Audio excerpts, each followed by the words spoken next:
الحمد لله رب العالمين والصلاة والسلام على سيد الأنبياء والمرسلين محمد بن عبد الله الأمين وعلى آله الطيبين وأصحابه الغر الميامين ما اتصلت عين بنظر ووعت أذن بخبر وسلم تسليما كثيرا كثيرا أما بعد فأعوذ بالله من الشيطان الرجيم بسم الله الرحمن الرحيم لقد كان لكم في رسول الله أسوة حسنة لمن كان يرجو الله واليوم الآخر وذكر الله كثيرا وقال الله جل وعلا قل يا أيها الناس إني رسول الله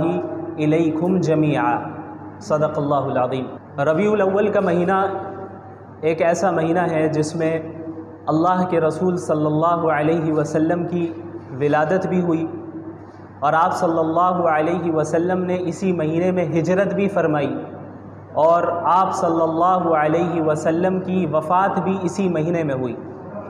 لہٰذا اس مہینے کا رسول اللہ صلی اللہ علیہ وسلم کی زندگی سے ایک خاص تعلق ہے، اور اللہ کے رسول صلی اللہ علیہ وسلم کی شخصیت ایک ایسی شخصیت ہے جن سے مسلمانوں کی جو محبت ہے اور محبت کا جو جذبہ مسلمانوں کے اندر ہے یہ کوئی چھپا ہوا نہیں ہے، بلکہ شاید ہی کوئی اللہ کے رسول صلی اللہ علیہ وسلم جیسی شخصیت ہو جن سے کسی خاص قوم یا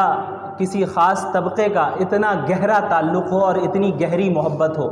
جتنا مسلمانوں کو ہے اللہ کے رسول صلی اللہ علیہ وسلم سے۔ تو آپ صلی اللہ علیہ وسلم سے محبت اور اس محبت کا جذبہ جو ہم رکھتے ہیں وہ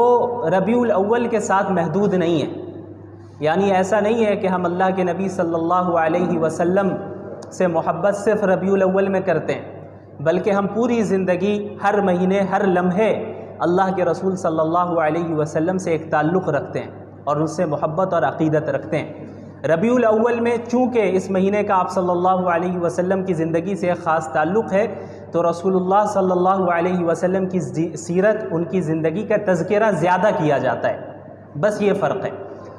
اور آپ صلی اللہ علیہ وسلم سے جو ہم محبت بھی کرتے ہیں وہ محض جذبات کی بنیاد پہ نہیں کرتے ہیں، وہ محبت صرف جذباتی محبت نہیں ہے بلکہ وہ محبت عقلی محبت ہے، عقلی بنیادوں پر لاجیکلی یہ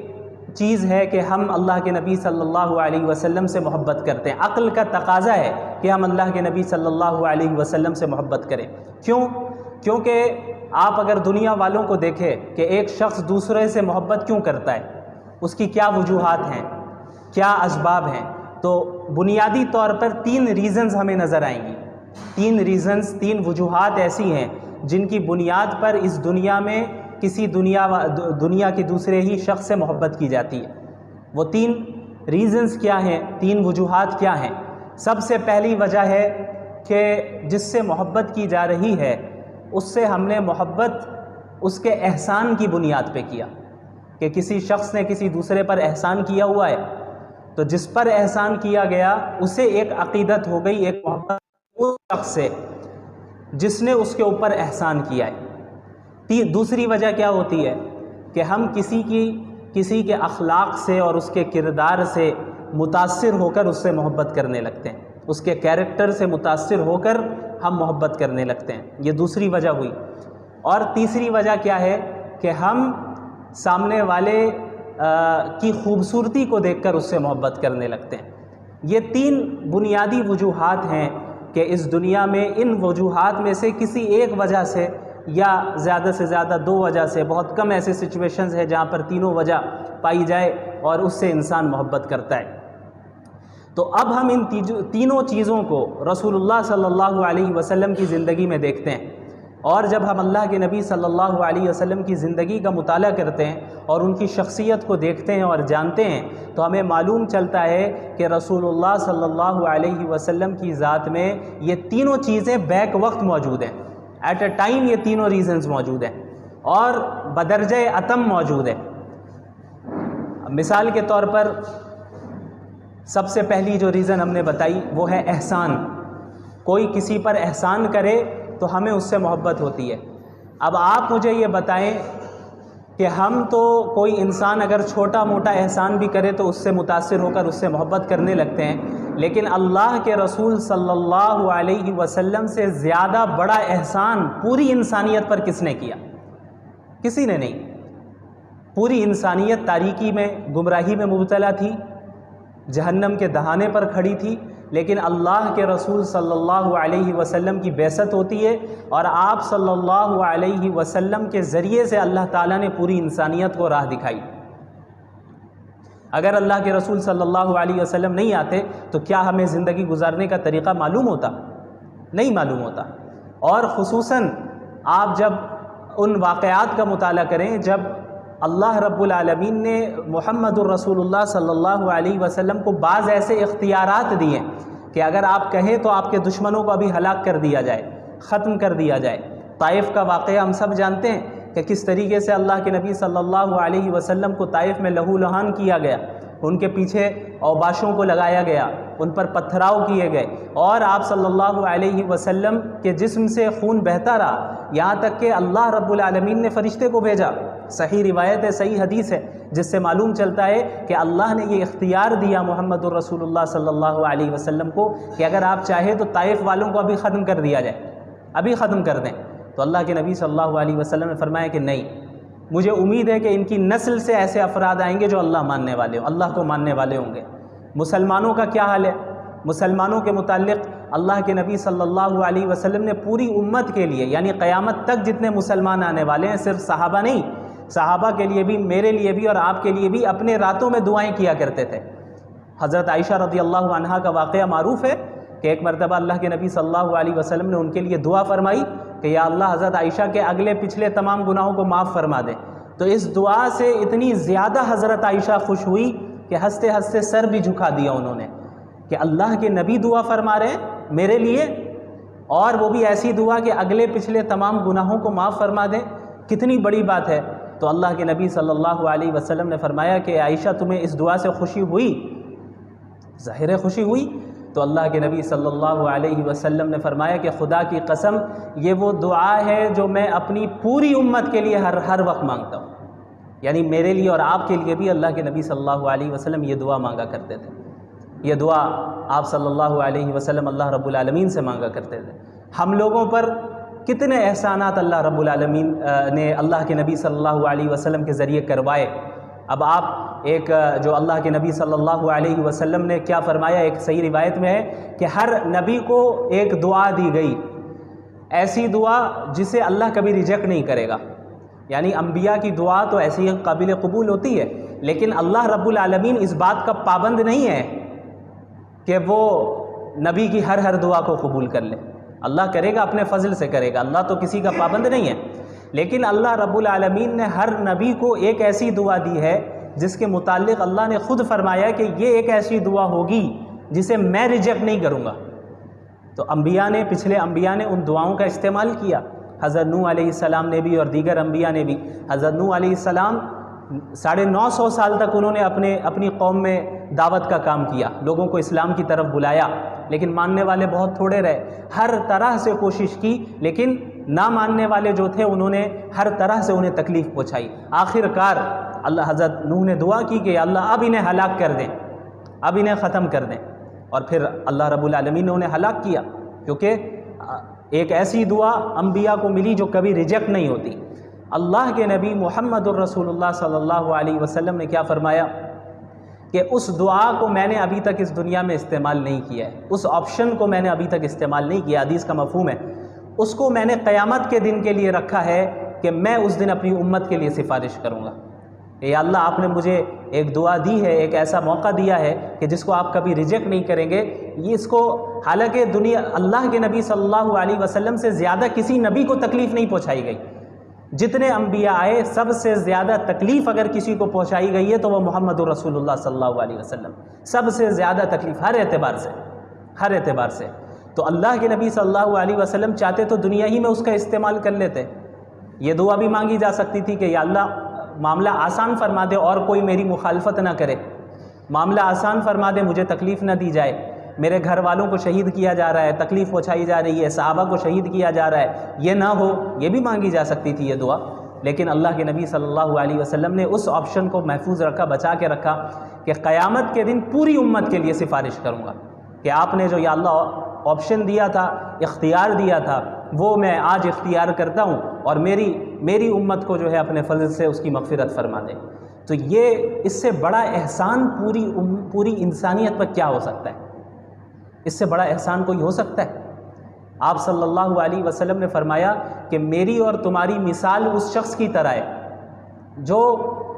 ایک آگ جلائے اور آگ پر پروانے گر رہے ہو. جو کیڑے آتے ہیں، پروانے گرتے ہیں، روشنی کی طرف جاتے ہیں، آگ کی طرف. ان پروانوں کو تو نہیں معلوم کہ یہ آگ ہے، وہ قریب جائیں گے جل جائیں گے، وہ تو صرف روشنی دیکھ کے قریب جا رہے ہیں. اور وہ شخص ان پروانوں کو آگ سے دور کرتا رہتا ہے، زبردستی ہٹاتا ہے. اللہ کے نبی صلی اللہ علیہ وسلم نے فرمایا کہ میری اور تمہاری مثال بھی یہی ہے کہ تم جہنم میں کودے جا رہے ہو اور میں تمہاری کمر سے پکڑ کر تمہیں جہنم سے دور کر رہا ہوں.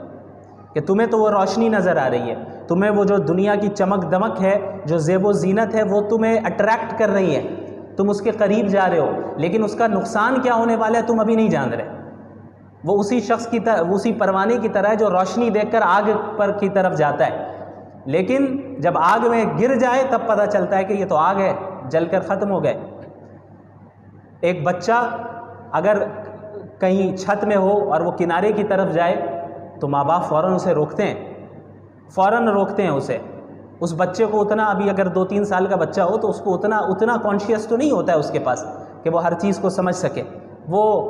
کنارے پہ بھی جاتا ہے، ہو سکتا ہے کچھ ایسی حرکت کر لے کہ گر جائے،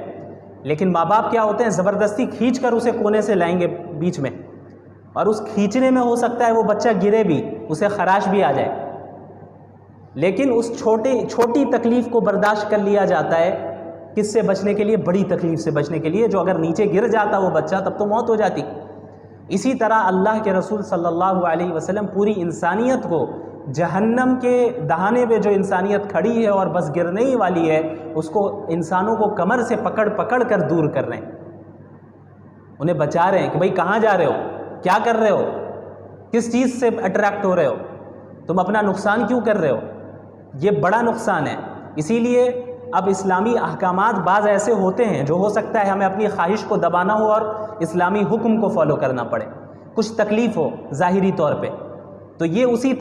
اس تکلیف کی وہی حیثیت ہے جو ماں باپ جب اس بچے کو کھینچ رہے ہیں تو کھینچتے وقت جو ہاتھ میں خراش آ جائے.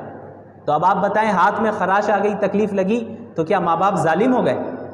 ظالم تو نہیں ہوئے، بلکہ محسن ہوئے. کیوں؟ کیونکہ آگے جو بڑی تکلیف تھی اس کے مقابلے میں یہ خراش آنا کوئی بڑی بات نہیں ہے، معمولی بات ہے. اسی طرح جہنم کی آگ میں جلنا اور اس میں جانا یہ اتنی بڑی تکلیف ہے اور اتنی بڑی مصیبت ہے کہ اگر اس سے بچنے کے لیے دنیا میں چند تکلیفوں کو برداشت کرنا پڑ رہا ہے تو اس کی کوئی حیثیت نہیں ہے اس تکلیف کے سامنے. تو اللہ کے نبی صلی اللہ علیہ وسلم نے پوری زندگی انسانیت کو جہنم کی آگ سے بچانے میں صرف کیا، اور اس طرح آپ صلی اللہ علیہ وسلم مصروف رہے اور اتنے متفکر رہتے کہ قرآنی آیتیں نازل ہوئی کہ لعلک باخع نفسک علی آثارہم ان لم یؤمنوا بہذا الحدیث اسفا. آپ اتنے متفکر ہیں، اتنے پریشان ہیں کہ کیا اگر یہ ایمان نہیں لائیں گے تو آپ اپنے آپ کو فکر میں ہلاک کر دیں گے. یعنی آپ اتنے زیادہ فکر میں مبتلا رہتے، اتنے متفکر رہتے کہ کیسے لوگ اسلام قبول کریں، کیونکہ حق تو یہی ہے، اس کے بغیر اگر موت آ گئی تو پھر جہنم ہے، کوئی اور آپشن نہیں ہے ان کے پاس. تو اللہ کے نبی صلی اللہ علیہ وسلم اس فکر میں گھلتے رہتے کہ کس طریقے سے میں پیغام پہنچا دوں، کس طریقے سے لوگ اسلام میں داخل ہوں، اور اتنے زیادہ متفکر ہوئے کہ اللہ کو یہ آیت اللہ نے نازل فرمائی کہ آپ کیا اپنے آپ کو فکر میں مبتلا کر کے ہلاک کر دیں گے.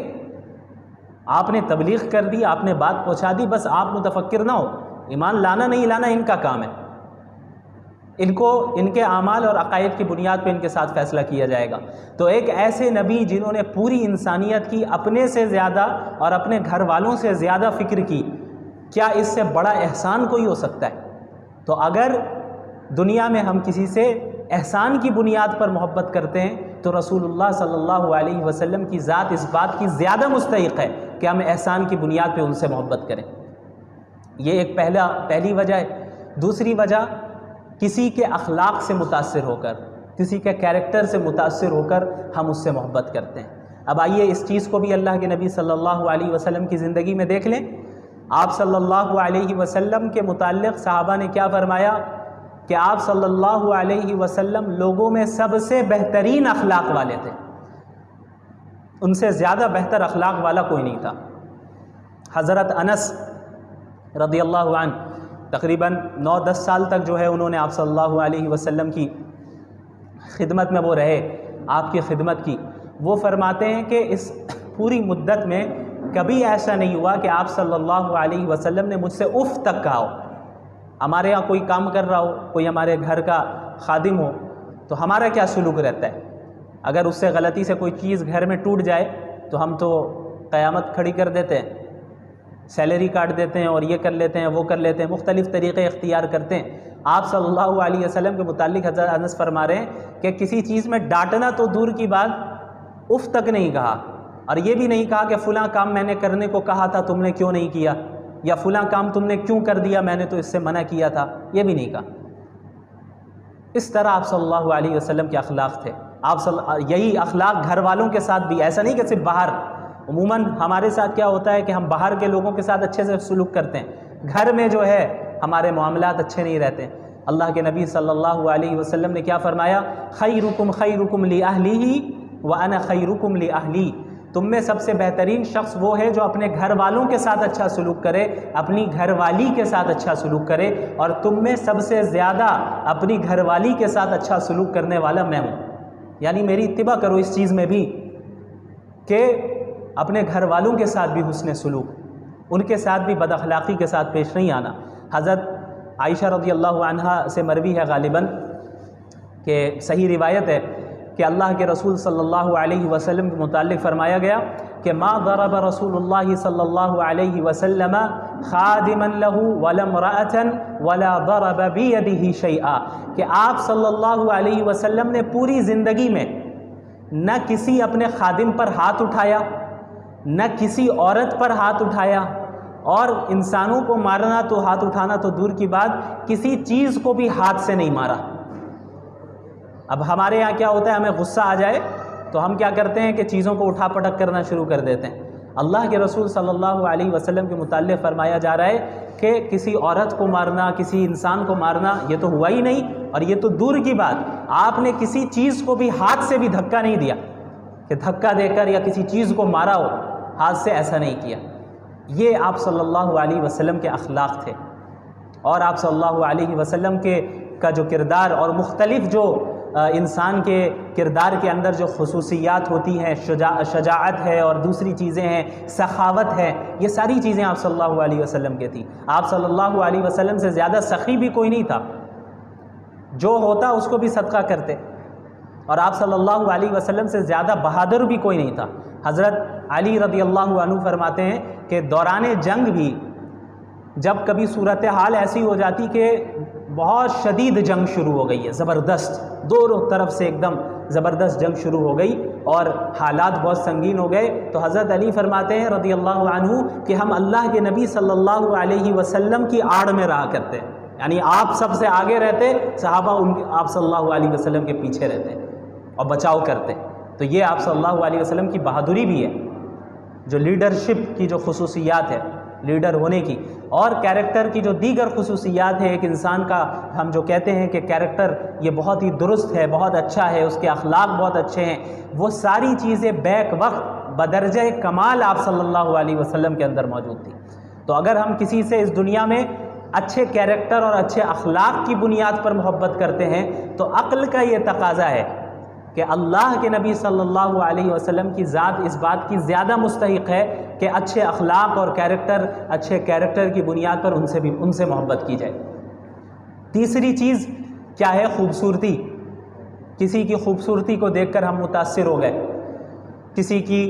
کوئی زیادہ خوبصورت ہے تو ہم اس سے محبت کرنے لگ گئے، دنیا میں ایسا ہوتا ہے۔ تو اب اس چیز کو اللہ کے نبی صلی اللہ علیہ وسلم کی زندگی میں اگر ہم دیکھیں اور آپ صلی اللہ علیہ وسلم کی ذات کو دیکھیں تو ہمیں پتہ چلتا ہے کہ آپ صلی اللہ علیہ وسلم سے زیادہ خوبصورت بھی کوئی نہیں تھا، صحابہ نے جہاں یہ فرمایا کہ آپ صلی اللہ علیہ وسلم سے زیادہ با اخلاق کوئی نہیں تھا، وہیں یہ بھی فرمایا کہ آپ صلی اللہ علیہ وسلم سے زیادہ خوبصورت بھی کوئی نہیں تھا۔ ایک مرتبہ رات کے وقت اللہ کے نبی صلی اللہ علیہ وسلم رات کے وقت باہر تشریف لاتے ہیں، تو ایک صحابی فرماتے ہیں کہ میں آپ کو دیکھ رہا ہوں اور چاند کو دیکھ رہا ہوں، آپ کو دیکھ رہا ہوں اور چاند کو دیکھ رہا ہوں کہ کون زیادہ خوبصورت ہے۔ تو اس سے آپ اندازہ لگائیں کہ اللہ کے نبی صلی اللہ علیہ وسلم کتنے زیادہ خوبصورت تھے۔ اور بعض اسلامی شعراء نے یہ اشعار بھی گئے کہ وَأَحْسَنَ مِنْكَ لَمْ تَرَ قَطُّ عَيْنِي وَأَجْمَلَ مِنْكَ لَمْ تَلِدِ النِّسَاءُ خُلِقْتَ مُبَرَّأً مِنْ كُلِّ عَيْبٍ كَأَنَّكَ قَدْ خُلِقْتَ كَمَا تَشَاءُ، کہ آپ سے زیادہ خوبصورت میری آنکھوں نے کسی اور کو دیکھا ہی نہیں۔ وَأَحْسَنَ مِنْكَ لَمْ تَلِدِ النِّسَاءُ، اور آپ سے زیادہ خوبصورت کسی عورت نے آج تک جنا نہیں۔ اس طرح شخص اتنا خوبصورت کوئی پیدا ہوا ہے۔ وَأَجْمَلَ مِنْكَ لَمْ تَلِدِ النِّسَاءُ خُلِقْتَ مُبَرَّأً مِنْ كُلِّ عَيْبٍ، آپ اس طرح پیدا کیے گئے ہیں، اس طرح آپ کو اللہ نے بنایا ہے کہ گویا کوئی آپ کے اندر کوئی عیب ہے ہی نہیں، آپ بغیر کسی عیب کے پیدا کیے گئے۔ كَأَنَّكَ قَدْ خُلِقْتَ كَمَا تَشَاءُ، گویا کہ ایسا محسوس ہوتا ہے کہ گویا آپ کو اس طرح بنایا گیا ہے جس طرح آپ خود چاہتے ہیں۔ یعنی اگر ایک انسان کو خود اختیار مل جائے کہ بھئی تمہارا جسم اور تمہاری خوبصورتی ویسی رہے گی جیسا تم چاہتے ہو، تو ایک انسان کیا کرے گا؟ ہر عیب کو اپنے آپ سے دور کرے گا اور چاہے گا کہ ہم سب سے خوبصورت ہو۔ تو اللہ کے نبی صلی اللہ علیہ وسلم کی جسمانی خوبصورتی بھی اتنی زیادہ تھی کہ شاعر کہہ رہا ہے، اسلامی شاعر ہے، وہ کہتے ہیں کہ آپ اس طرح اتنے بے عیب جسمانی اعتبار سے پیدا کیے گئے ہیں کہ گویا آپ اپنے اختیار سے پیدا کیے گئے، جس طرح آپ کو بننا تھا ویسا آپ کو بنا دیا گیا۔ تو یہ آپ صلی اللہ علیہ وسلم کی خوبصورتی ہے۔ تو اگر دنیا میں خوبصورتی کی بنیاد پہ محبت کی جاتی ہے تو عقل کا تقاضا یہ ہے کہ رسول اللہ صلی اللہ علیہ وسلم سے خوبصورتی کی بنیاد پہ زیادہ محبت کی جائے۔ تو رسول اللہ صلی اللہ علیہ وسلم کی جو محبت ہے یہ محض جذباتی بنیاد پہ نہیں ہے، ہماری محبت رسول اللہ صلی اللہ علیہ وسلم سے ریشنل بنیادوں پر بھی ہے۔